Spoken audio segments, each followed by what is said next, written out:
ఇచ్చారా? అంటే ఇలా మిస్ అయ్యారన్న విషయం మాకు తెలియదు కదా మేడం. అందుకే అక్కడ కానిస్టేబుల్ మాత్రమే పెట్టాం. సరే, మమ్మల్ని యాక్సిడెంట్ జరిగిన ప్లేస్ కి తీసుకెళ్ళండి. మీ టీం ని వెంటనే అక్కడికి రమ్మని చెప్పండి. Okay madam. కానీ ఉన్నాడా? వాడికి ఏమై ఉంటుందండి? వాడికి ఏమై ఉంటుంది? పోలీసులతో కలిసి వెళ్ళారు కదా, ఏం జరిగిందో తెలుసుకుని వస్తారులే. ఇంకేం జరుగుతుందిరా? కావ్యకి ఎలా ఉంటే వాడికి ఇంకెలా ఉంటుందో.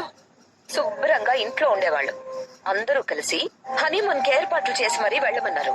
ఇప్పుడు చూడండి ఏం జరిగింది. అయ్యో, దానికి దీనికి ఏంటి సంబంధం రుద్రాణి? నీకు తెలియదన్నయ్యా. ఏం తెలుసు మమ్మీ, ఇలాంటి టైంలో నోరు విప్పి తిట్లు తినడం తప్ప నీకేం అరగదు. కాసేపు మౌనంగా ఉంటావా? తీసుకెళ్ళండమ్మా. కావ్య తన గురించి ఎవరూ తెలియదంటున్నారమ్మా. అసలు ఏం జరిగిందో నువ్వైనా చెప్పమ్మా. తెలీదా?